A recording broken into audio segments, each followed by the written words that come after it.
Hello students, welcome back to my channel Shubham lecturer. Student, अगर आप 12th में हैं और आपको बोर्ड एग्जाम देना है तो मैं आपके लिए लेकर आया हूं एक मोस्ट इंपॉर्टेंट वीडियो। स्टूडेंट, इस वीडियो में हम क्लास 12 केमिस्ट्री के 15 मोस्ट इंपॉर्टेंट क्वेश्चंस को आंसर के साथ पढ़ेंगे। यानी कि इस वीडियो में हम 12th केमिस्ट्री के 15 सबसे महत्वपूर्ण प्रश्नों को आंसर के साथ पढ़ेंगे। देखिए, बहुत सारे स्टूडेंट कमेंट कर रहे थे कि सर 12th केमिस्ट्री के इंपॉर्टेंट क्वेश्चंस पर वीडियो बनाइए। तो इस वीडियो में मैं आपके लिए क्लास 12 केमिस्ट्री के चैप्टर 1 से चैप्टर 6 तक 15 मोस्ट इंपॉर्टेंट क्वेश्चंस को बताऊंगा जो कि आपके बोर्ड एग्जाम में कई बार पूछे जा चुके हैं। तो इस वीडियो को आपको लास्ट तक देखना है क्योंकि आपको इस वीडियो में केमिस्ट्री के चैप्टर 1 से चैप्टर 6 तक के क्वेश्चंस को बताए जाएंगे, वो भी आंसर के साथ। तो ये वीडियो बहुत ही ज्यादा इंपॉर्टेंट है। तो चलिए वीडियो को स्टार्ट करते हैं। तो देखिए, सबसे पहला क्वेश्चन जो हमारा है ये हमारे फर्स्ट चैप्टर से है जिसका नाम है ठोस अवस्था। क्वेश्चन क्या है कि अतिशीतित द्रव, जिसे हम लोग आभासी ठोस भी कहते हैं, ये क्या होता है? यानी कि अतिशीतित द्रव क्या होता है? तो देखिए, अतिशीतित द्रव जो है ये अक्रिस्टलीय ठोसों को ही हम अतिशीतित द्रव कहते हैं। जो हमारा एक क्रिस्टलाइन सॉलिड होता है, अक्रिस्टलीय ठोस, इन्हीं को हम अतिशीतित द्रव कहते हैं। तो चलिए लिखते हैं थोड़ा सा।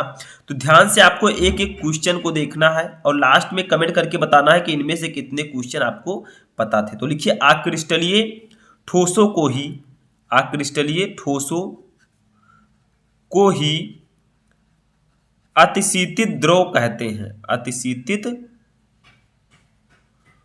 द्रव कहते हैं, ठीक है, कहते हैं।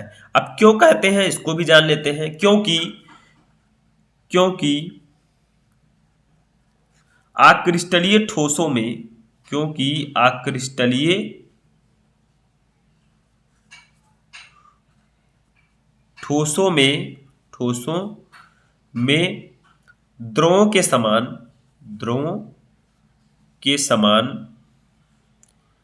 बहने, ठीक है, द्रव के समान बहने, या फिर आप लिख सकते हैं ब्रैकेट में प्रवाह, ठीक है, बहने को हम लोग प्रवाह भी कहते हैं। तो प्रवाह की आवृत्ति की प्रकृति होती है, ठीक है, की प्रकृति होती है, ठीक है, की प्रकृति होती है। बट जो बहने की प्रकृति होती है, जो ठोसों में, अक्रिस्टलीय ठोसों में जो द्रवों के समान बहने की प्रकृति होती है, बहुत ही धीमी होती है। तो आप लिखेंगे किंतु बहने की दर बहुत ही धीमी होती है, बहुत ही धीमी होती है, ठीक है, धीमी होती है। तो देखिए, क्वेश्चन था कि अतिशीतित द्रव क्या होता है। तो देखिए, अक्रिस्टलीय ठोसों को ही अतिशीतित द्रव कहते हैं। यानी कि जो हमारे अक्रिस्टलीय ठोस होते हैं उन्हीं को ही हम अतिशीतित द्रव के नाम से जानते हैं। अब क्यों जानते हैं? क्योंकि अक्रिस्टलीय ठोसों में द्रवों के समान बहने की प्रकृति होती है। यानी कि जो अक्रिस्टलीय ठोस हैं इनमें भी द्रवों के समान प्रवाह होने का गुण होता है, किंतु इनके बहने की दर बहुत ही धीमी होती है। देखिए, जो द्रव होते हैं वो बहुत ही तेजी के साथ बहते हैं, लेकिन जो अक्रिस्टलीय ठोस है ये बहुत ही धीमी गति से बहते हैं। जैसे देखिए, आप कांच को ही ले लीजिए, खिड़की कोई बहुत ही पुरानी, अगर पुराने घर की खिड़की है तो आप देखेंगे अगर वो कांच की खिड़की लगी है तो उसमें देखेंगे आप निचले तल पर थोड़ा वो मोटा होगा। क्यों? क्योंकि जो अक्रिस्टलीय ठोस है, क्योंकि कांच एक अक्रिस्टलीय ठोस है, ठीक है। अब कांच क्या होगा, धीरे धीरे बहुत ही धीमी गति से, ठीक है, वो प्रवाह होता है। अब वो जब प्रवाहित होगा तो नीचे की तरफ वो बैठ जाता है। इसीलिए देखेंगे आपकी पुरानी इमारतों की कांच की खिड़कियों के निचला तल कुछ मोटा होता है, ठीक है। तो यही कारण है। तो कांच एक अतिशीतित द्रव है। आप देखेंगे कि जो पुरानी इमारतें हैं उनमें जो कांच की खिड़कियां लगी हैं उनका निचला तल बहुत मोटा होता है। क्यों? क्योंकि उनमें प्रवाह होने का गुण होता है, वो भी बहुत ही धीमी गति से। तो इसी कारण हम इसे अतिशीतित द्रव भी कहते हैं, ठीक है। ऐसे चलिए सेकंड क्वेश्चन देखते हैं। सेकंड क्वेश्चन है कि अध्रुवीय आणविक ठोस नर्म होते हैं क्यों? यानी कि जो अध्रुवीय आणविक ठोस होते हैं ये नर्म क्यों होते हैं, ठीक है। जैसे आप लोग आणविक ठोस पढ़ेंगे तो उसमें आपका अध्रुवीय आणविक ठोस आता है, तो ये नर्म क्यों होते हैं? तो देखिए, क्योंकि इन ठोसों में अवयवी कणों या अणुओं या परमाणुओं के मध्य दुर्बल परिक्षेपण बल या लंदन बल पाया जाता है। देखिए, अध्रुवीय आणविक ठोस नर्म क्यों होते हैं? क्योंकि जो अध्रुवीय आणविक ठोस होते हैं इनके अवयवी जो कण होते हैं, चाहे वो अणु हो या परमाणु हो, ठीक है, इनके मध्य, इन अवयवी कणों के मध्य दुर्बल परिक्षेपण बल या लंदन बल पाया जाता है। ठीक है, बहुत ही दुर्बल बल पाया जाता है इनके मध्य, इसीलिए ये नर्म होते हैं। अगर वही बल प्रबल बल होता तो क्या होता, वो ठोस होते हैं। ठीक है, वो नर्म ना होते। तो ये आध्रुवीय आणविक ठोस इसी कारण नर्म होते हैं। ठीक है, क्योंकि इनके मध्य दुर्बल परिक्षेपण बल या लंदन बल पाया जाता है। बहुत ही सिंपल सा रीजन है, आई होप कि आपको समझ में आ चुका होगा। चलिए तीसरा क्वेश्चन देखते हैं। तो देखिए तीसरा क्वेश्चन हमारा है कि एकक कोष्ठिकाएं मुख्यतः कितने प्रकार की होती है, नाम दीजिए। यानी कि जो एकक कोष्ठिका है, ठीक है, यूनिट सेल्स, ये कितने प्रकार की होती है मुख्यतः, आपको बताना है, इनका नाम देना है। तो देखिए एकक कोष्ठिकाएं मुख्यतः दो प्रकार की होती है। जो एकक कोष्ठिका होती है वो दो प्रकार की होती है। नंबर एक आपका है सरल या आद्य घनीय एकक कोष्ठिका। आद्य एकक कोष्ठिका। ठीक है, आद्य एकक कोष्ठिका। ठीक है, तो सबसे पहला जो प्रकार है वो है सरल या आद्य एकक कोष्ठिका। ठीक है, दूसरा क्या है, दूसरा है केंद्रित एकक कोष्ठिका। केंद्रित एकक कोष्ठिका, एकक कोष्ठिका। ठीक है, तो एकक कोष्ठिका मुख्यतः दो प्रकार की होती है, एक सरल या आद्य एकक कोष्ठिका और एक है केंद्रित एकक कोष्ठिका। ठीक है, तो ये आपको याद रखना है, बहुत ही इंपॉर्टेंट क्वेश्चन है। चलिए नेक्स्ट क्वेश्चन देखते हैं, चौथा क्वेश्चन। देखिए क्वेश्चन है कि फलक केंद्रित घनीय जालक के लिए संकुलन क्षमता कितनी होती है। यानी कि जो हमारा face centred cubic unit cell होता है, फलक केंद्रित घनीय एकक कोष्ठिका, इसकी संकुलन क्षमता कितनी होती है। ठीक है, पैकिंग एफिशिएंसी। तो देखिए हम लिखेंगे यहां पर कि फलक केंद्रित घनीय एकक कोष्ठिका, घनीय एकक कोष्ठिका की संकुलन क्षमता, की संकुलन क्षमता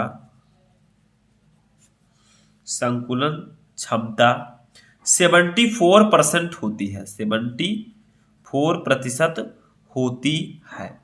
ठीक है, तो फलक केंद्रित घनीय एकक कोष्ठिका की संकुलन क्षमता 74% होती है, या आप लिख सकते हैं फलक केंद्रित घनीय जालक के लिए संकुलन क्षमता कितनी होती है, 74%। ठीक है, तो ये आप लोग लिख सकते हैं, सिंपल है, समझ में आ गया। चलिए पांचवा क्वेश्चन देखते हैं। पांचवा क्वेश्चन हमारा है कि फ्रैंकल दोष युक्त क्रिस्टल जालक का घनत्व अपरिवर्तित रहता है, क्यों। देखिए जो कोई भी क्रिस्टल है उसमें अगर फ्रैंकल दोष है तो उसका घनत्व अपरिवर्तित रहता है, ऐसा क्यों। तो मैं आपको पहले भी इसका रीजन बता चुका हूं। देखिए फ्रैंकल दोष युक्त क्रिस्टल जालक का घनत्व अपरिवर्तित रहता है क्योंकि प्रति इकाई आयतन में आयनों की संख्या में कमी या वृद्धि नहीं होती, अर्थात आयनों की कुल संख्या अपरिवर्तित रहती है। यानी कि जो फ्रैंकल दोष होता है, कोई क्रिस्टल जालक है, ठीक है, उसमें क्या होगा, जो धनायन और ऋणायन उपस्थित है। ठीक है, अब क्या होगा, उसमें ऋणायन या धनायन कोई भी गायब होकर क्या करते हैं, अंतराकाशीय स्थान पर चले जाते हैं, तो वो क्या होता है, उसी क्रिस्टल जालक के अंदर रह जाते हैं। इसीलिए फ्रैंकल दोष युक्त क्रिस्टल जालक का घनत्व अपरिवर्तित रहता है, क्योंकि फ्रैंकल दोष में जो अवयवी कण है वो अपने जालक बिंदु से हटकर अंतराकाशीय स्थान पर चले जाते हैं, उसी क्रिस्टल के। ठीक है, तो जब उसी क्रिस्टल में रह जाएंगे तो उसकी क्रिस्टल के घनत्व पर कोई परिवर्तन नहीं होगा। तो फ्रैंकल दोष युक्त क्रिस्टल जालक का घनत्व अपरिवर्तित रहता है क्योंकि प्रति इकाई आयतन में आयनों की संख्या में कमी या वृद्धि नहीं होती। क्यों नहीं होती, क्योंकि इसमें एक जो अवयवी कण है वो अपने जालक बिंदु से हटकर उसी क्रिस्टल जालक के अंतराकाशीय स्थान में चले जाते हैं, इसीलिए इनके क्रिस्टल जालक के घनत्व में कोई परिवर्तन नहीं होता है और ना ही आयनों की संख्या में कोई परिवर्तन होता है। तो ये मैं आपको ऑलरेडी बता चुका हूं। ठीक है, चलिए नेक्स्ट क्वेश्चन देखते हैं। तो देखिए 6 नंबर क्वेश्चन हमारा है कि दो द्रव ए और बी क्रमशः 145 डिग्री सेंटीग्रेड तथा 190 डिग्री सेंटीग्रेड पर उबलते हैं, 80 डिग्री सेंटीग्रेड पर किसका वाष्प दाब अधिक होगा। देखिए आपके सेकंड चैप्टर विलयन का क्वेश्चन है कि दो द्रव हैं जिनमें से ए और बी, दो द्रव हैं जिसमें से ए जो है उसका जो टेम्परेचर है वो 145 डिग्री है, उसका क्वथनांक कितना है, 145 डिग्री, और जो बी है उसका क्वथनांक है 190 डिग्री सेल्सियस पर ये उबलते हैं। अब 80 डिग्री सेल्सियस पर किसका वाष्प दाब अधिक होगा। तो देखिए जो कम क्वथनांक वाला द्रव है वो अधिक वाष्पशील होगा, इसीलिए 80 डिग्री सेंटीग्रेड पर द्रव ए का वाष्प दाब अधिक होगा। ठीक है, यानी कि जिसका क्वथनांक कम है उसका वाष्प दाब अधिक होगा। ये समझ में आ गया आपको। तो चलिए लिखते हैं कम क्वथनांक वाला द्रव अधिक वाष्पशील होता है, अधिक वाष्पशील होता है। ठीक है, कम क्वथनांक वाला द्रव अधिक वाष्पशील होता है, अतः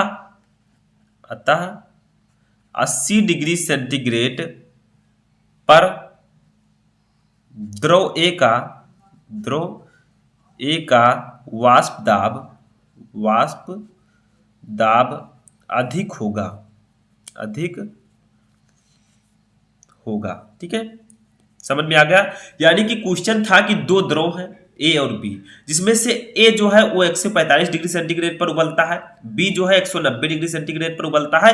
यानी कि ये ए और बी का क्वथनांक दिया गया है। ठीक है, अब 80 डिग्री सेंटीग्रेड पर किसका वाष्प दाब अधिक होगा? तो देखिए कम क्वथनांक वाला द्रव अधिक वाष्पशील होता है, अतः 80 डिग्री सेल्सियस पर द्रव ए का वाष्प दाब अधिक होगा। देखिए ए का द्रव जो ए है इसका क्वथनांक 145 डिग्री सेल्सियस है, यानी कि इसका क्वथनांक कम है, इसीलिए इसका वाष्प दाब अधिक होगा। समझ में आ गया। चलिए नेक्स्ट क्वेश्चन देखते हैं। अब देखिए स्टूडेंट, हमारा 7 नंबर क्वेश्चन क्या है? 7 नंबर क्वेश्चन है कि दुर्बल विद्युत अपघट्य के 2 उदाहरण लिखिए। यानी कि आपको दुर्बल विद्युत अपघट्य के 2 उदाहरण बताना है। तो देखिए सबसे पहला आपका हो जाएगा CH3COOH। ये एक दुर्बल विद्युत अपघट्य है जिसका नाम है एसिटिक अम्ल। ठीक है, एसिटिक एसिड।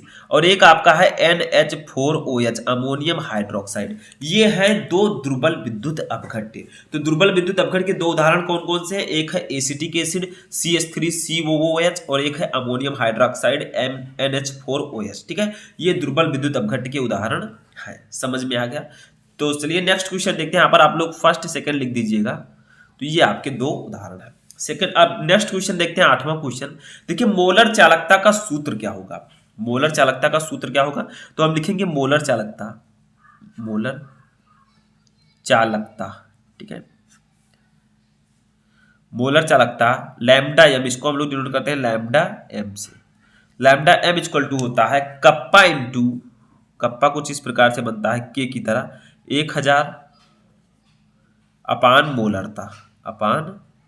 मोलरता। ठीक है, ये मोलर चालकता का फॉर्मूला होता है। मोलर चालकता lambda M equal to kappa into 1000 upon मोलरता। अब आप लोग कहेंगे यहाँ पर कप्पा क्या है? तो कप्पा है यहाँ पर विशिष्ट चालकता। कप्पा क्या है? विशिष्ट चालकता। तो ये तो आप लोगों को याद हो गया होगा। तो ये समझ में आ गया, विशिष्ट चालकता है कप्पा। तो ये आपका हो गया। ठीक है, यही फॉर्मूला होता है मोलर चालकता का। तो मोलर चालकता को हम लोग लैम्डा एम से डिनोट करते हैं। Lambda M equal to kappa into 1000 upon मोलरता। ठीक है, जहां कप्पा है विशिष्ट चालकता। समझ में आ गया।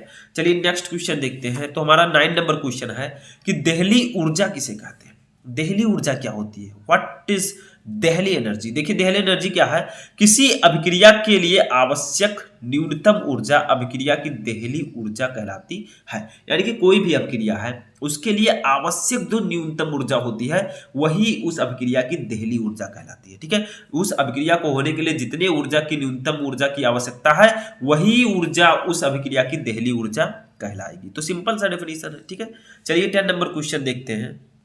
तो देखिए 10वां क्वेश्चन हमारा है उत्प्रेरक की परिभाषा लिखिए। उत्प्रेरक क्या होता है बताइए? उत्प्रेरक आपने नाम सुना होगा, अभिक्रिया में भाग लेते हैं ये लोग, मतलब अभिक्रिया को पूर्ण करते हैं। तो देखिए उत्प्रेरक क्या होता है? वह पदार्थ जो रासायनिक अभिक्रिया की दर को परिवर्तित कर देता है।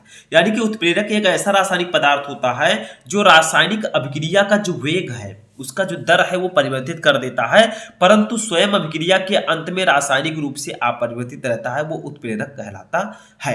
यानी कि उत्प्रेरक जो होता है एक ऐसा वाह्य पदार्थ होता है जो रासायनिक अभिक्रिया की वेग को परिवर्तित कर देता है, उसके वेग को तेज कर देता है या धीमा कर देता है, मतलब उसकी वेग पर वो इफेक्ट करता है, लेकिन वह स्वयं अभिक्रिया के अंत में रासायनिक रूप से अपरिवर्तित रहता है। यानी कि अभिक्रिया के अंत में उसके वो रासायनिक रूप से अपरिवर्तित रहता है, यानी कि उसमें कोई परिवर्तन नहीं होता है, यही उत्प्रेरक कहलाता है। ठीक है, समझ में आया? इस उत्प्रेरक का यूज हम अभिक्रिया के वेग को परिवर्तित करने के लिए करते हैं। ठीक है, चलिए नेक्स्ट क्वेश्चन देखते हैं 11 नंबर। देखिए ठोस धातु की तुलना में धातु चूर्ण अधिक प्रभावी उत्प्रेरक होते हैं, क्यों?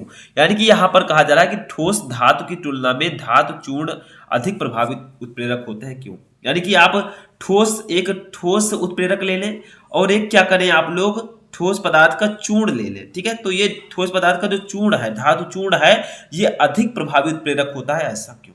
ठीक है, तो देखिए इसका एक रीजन है। देखिए सामान्यतः ठोस उत्प्रेरकों को चूर्ण के रूप में प्रयुक्त किया जाता है क्योंकि उत्प्रेरक के जितने अधिक टुकड़े होंगे उतनी ही अधिक मुक्त संयोजकताएं बढ़ेंगी, अर्थात पृष्ठ क्षेत्रफल बढ़ेगा। इसके फलस्वरूप प्रत्येक की कार्य क्षमता भी बढ़ जाती है। यानी कि अगर मान लीजिए कोई ठोस है, आप उसको डायरेक्टली उत्प्रेरक की तरह यूज करते हैं तो क्या होगा, वो ज्यादा प्रभावी नहीं होगा। और अगर आप उसे पीस कर उसका चूर्ण बना लेते हैं और उसको उत्प्रेरक के रूप में यूज करते हैं तो वो ज्यादा प्रभावी होगा। क्यों?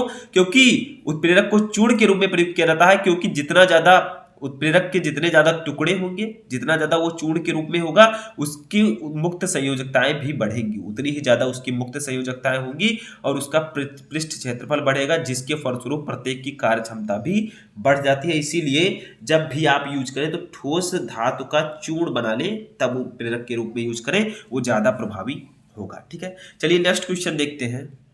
तो देखिए हमारा 12 नंबर क्वेश्चन है, बहुत ही सिंपल सा क्वेश्चन है कि ब्राउनी गति के 2 अनुप्रयोग लिखिए। जो ब्राउनी गति होता है इसके आपको 2 अनुप्रयोग लिखने हैं। तो सबसे पहला हम लिखेंगे, देखिए ब्राउनी गति का यूज कहाँ होता है? कोलाइड का अस्थायित्व ज्ञात करने में। ठीक है, कोलाइड का अस्थायित्व ज्ञात करना, ठीक है, इसमें यूज होता है ब्राउनी गति का। उसके बाद में दूसरा यूज कहाँ होता है? 2 अनुप्रयोग आपको बताने हैं। दूसरा है आवोगाद्रो संख्या ज्ञात करना। ठीक है, आवोगाद्रो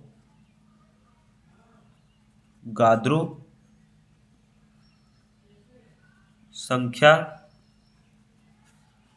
ज्ञात करना। ठीक है, तो ब्राउनी गति का यूज कहां होता है? एक कोलाइड का अस्थायित्व ज्ञात करने में और एक आवोगाद्रो संख्या ज्ञात करने में। समझ में आ गया? इसके 2 अनुप्रयोग हैं। चलिए 13 नंबर क्वेश्चन देखते हैं। तो देखिए 13 नंबर क्वेश्चन हमारा है कि सुरमा बनाने में प्रयुक्त कोलाइडी विलयन है। ठीक है, यानी कि सुरमा बनने में कौन सा कोलाइडी विलयन प्रयुक्त होता है? सुरमा बनाने में। ठीक है, तो ये आपके पृष्ठ रसायन चैप्टर का क्वेश्चन है। ठीक है, क्या है कि सुरमा जो होता है, आपने नाम सुना होगा, इसको बनने में कौन सा कोलाइडी विलयन यूज होता है? तो आरजी रोल।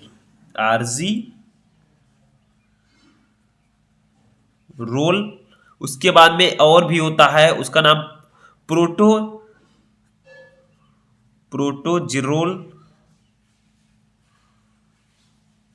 प्रोटोजिरोल आदि सुरमा बनाने में प्रयुक्त करते हैं। ठीक है, तो सुरमा बनने में प्रयुक्त कोलाइडी विलयन कौन कौन से हैं? एक है आर्जिरोल, एक है प्रोटोजिरोल आदि। ये सब, इन दोनों कोलाइडी विलयन को हम सुरमा बनाने में यूज करते हैं। ठीक है, चलिए 14 नंबर क्वेश्चन देखते हैं। 14 नंबर है कि नम फिटकरी रगड़ने से खून बहना क्यों रुक जाता है? यानी कि मान लीजिए आपके शरीर में कहीं भी कट जाए तो क्या करें, आप नम फिटकरी को रगड़ लें तो खून बहना क्यों रुक जाता है? बताइए तो क्या होता है? एक सिंपल सा रीजन है। देखिए अगर हल्की चोट लग जाए तो आप उस पर नम फिटकरी रगड़ेंगे तो खून का अस्कंदन हो जाता है, जिसके कारण खून बहना रुक जाता है। तो हम लिखेंगे हल्की चोट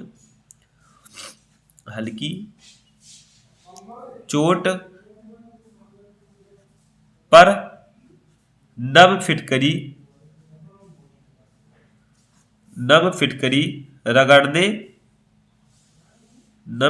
रगड़ने से खून का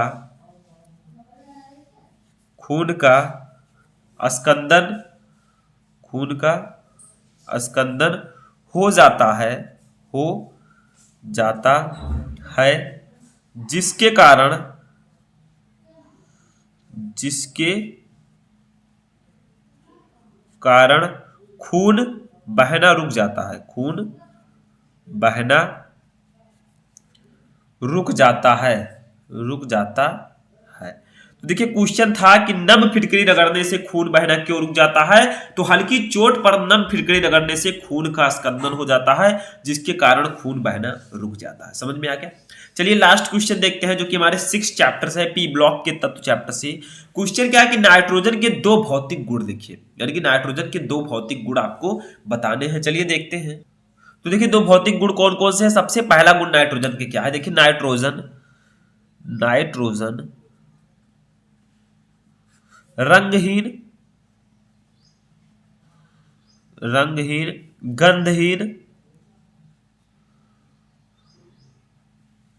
गंधहीन तथा स्वादहीन गैस है, तथा स्वादहीन गैस है। तो नाइट्रोजन के पहला भौतिक गुण है कि नाइट्रोजन रंगहीन, गंधहीन तथा स्वादहीन गैस है, यानी कि नाइट्रोजन का ना तो रंग है, ना ही इसमें गंध आती है और ना ही इसका कोई स्वाद है। ठीक है। नंबर दूसरा देखते हैं, यह अविषैली तथा जल में अल्प विलेय है। यह अविषैली यानी कि ये विषैली नहीं है, ठीक है, ये ज्यादा हानिकारक नहीं है। तो ये अविषैली तथा जल में अल्प विलेय है। अल्प विलेय का मतलब क्या होगा, जल में बहुत कम घुलती है। ठीक है, यानी कि जल में पूर्ण रूप से विलेय नहीं है। तो नाइट्रोजन के 2 भौतिक गुण कौन कौन से हैं। पहला है कि नाइट्रोजन रंगहीन, गंधहीन तथा स्वादहीन गैस है। दूसरा है कि यह अविषैली तथा जल में अल्प विलेय है, यानी कि ये विषैली नहीं है और ये जल में बहुत कम घुलती है। तो यहाँ पर मैंने आपको 15 मोस्ट इंपॉर्टेंट क्वेश्चन बताए। आई होप कि आपको 15 क्वेश्चंस अच्छे से समझ में आ चुके होंगे। अब आप लोग कमेंट बॉक्स में बताइए कि इन 15 क्वेश्चंस में से कितने क्वेश्चन आपको ऑलरेडी पता थे। तो हम मिलेंगे नेक्स्ट वीडियो में नेक्स्ट टॉपिक के साथ। तब तक आप लोग अपनी तैयारी करते रहें और किसी भी टॉपिक में क्वेरी है तो कमेंट बॉक्स में बताएं।